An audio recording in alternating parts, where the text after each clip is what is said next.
திராவிட முன்னேற்றக் கழகம் வருகின்ற நாடாளுமன்ற தேர்தலில் தோல்வி அடையக்கூடிய தொகுதிகளை பற்றி தான் இந்த வீடியோவில் முழுமையாக தெளிவாக நாம் பார்க்க போகிறோம். வீடியோவை மட்டும் ஸ்கிப் பண்ணாமல் முழுமையாக பாருங்கள். தெரிந்தே தோல்வியடைவோம் என்று கூறி தற்பொழுது அவர்களே வேட்புமனு தாக்கலும் செய்திருக்கிறார்கள். இதுதான் மிகப்பெரிய திமுகவிற்கு பின்னடைவு என்றே நாம் கூறலாம். முதலாவதாக நாம் பார்க்கக்கூடிய தொகுதி தூத்துக்குடி தொகுதி. இந்த தொகுதியின் முதல்வர் ஸ்டாலின் அவர்களின் தங்கை கனிமொழி அவர்கள்தான் வேட்பாளராக அறிவிக்கப்பட்டிருக்கிறார். இந்த தொகுதியின் முன்னாள் எம்பியாக இருந்தவரும் கனிமொழி அவர்கள்தான். ஏற்கனவே அப்பகுதி மக்களிடம் பல அவதூறான சொற்களை பேசி கனிமொழி அவர்கள் விரட்டியடிக்கப்பட்டதும், வெள்ளத்தால் பாதிக்கப்பட்ட பொழுது சாப்பிட்ட பிரெட் துண்டை ஏழை குழந்தைகளுக்கு கொடுத்ததும் மிக பெரிய அளவில் பெரும் பதட்டத்தையும் பெரும் விமர்சனத்தையும் தான் கொண்டு வந்தது கனிமொழி அவர்களால்.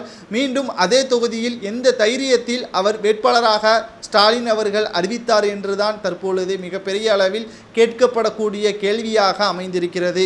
அடுத்தபடியாக நீலகிரி நமது ராசா அவர்கள் 2G வழக்கில் 1,76,000 கோடி மெகா ஊழலை டெண்டர் ஊழல் முறைகேடு செய்த ராசா அவர்கள் நீலகிரி தொகுதிக்கு இதுவரைக்கும் எந்த ஒரு நல்லதும் செய்யவில்லை. நேற்று முன்தினம் பிரச்சாரத்திற்கு சென்ற பொழுது அங்கு அவருக்கு நிகழ்ந்தது அடி உதை செருப்பால் வீசிய காட்சிகளும் இணையதளங்களில் நாம் பார்த்து கொண்டுதான் இருந்தோம். ஆனால் ஸ்டாலின் அவர்கள் எந்த தைரியத்தில் ராசா அவர்களை மீண்டும் அதே தொகுதியில் எம்பியாக வேட்பாளராக அறிவித்தது என்பதுதான்.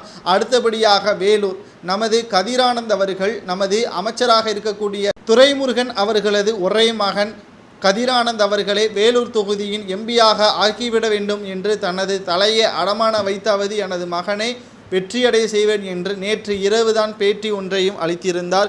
அவர் சொல்லும்படியே அவர் மகன் தோல்விதான் தழுவார். ஏனென்றால் வேலூர் மக்கள் விவரமானவர்கள், யாருக்கு ஓட்டு போட வேண்டும் என்பதை நன்கு அறிந்தவர்கள். கடந்த முறை தெரியாத்தனமாக தவறு செய்துவிட்டார்கள். அதன் விளைவுதான் போதைப்பொருள் கடத்தல், கள்ளச்சாராயம், குட்கா. தற்பொழுது மிக பெரிய அளவில் தமிழகம் பின்னோக்கி சென்று கொண்டிருப்பதற்கு திமுக வழிவகுத்து விட்டது. துரைமுருகன் அவர்கள் தலையை அடமான வைத்தாலும் அவரது மகன் வெற்றியடைய முடியாது என்பதுதான் கருத்து கணிப்பின் முடிவில் தெரிய வந்திருக்கிறது. அடுத்தபடியாக நாம் பார்க்கக்கூடியது தேனி தொகுதியை பொறுத்தளவிற்கு முன்னாள் அதிமுகவின் எம்பியாக இருந்தவர் தங்க தமிழ்ச்செல்வன் அவர்கள். அவரை பன்னீர்செல்வம் அவர்களது தொகுதியான தேனி தொகுதியில் தற்பொழுது வேட்பாளராக அறிவிக்கப்பட்டிருக்கிறார்கள். அப்பகுதி மக்கள் தங்க தமிழ்ச்செல்வன் அவர்களை எப்படி விரட்டியடிக்கப்படுவார்கள் என்பது நன்கு புரியும். ஏனென்றால் அந்த களத்தில் டிடிவி தினகரன் இருக்கிறார். நிச்சயமாக அவரது தொகுதி என்றே நாம் கூறலாம். குக்கர் சின்னம் மிகப்பெரிய அளவில் வெற்றியடையும் என்றும் கூறப்படுகிறது.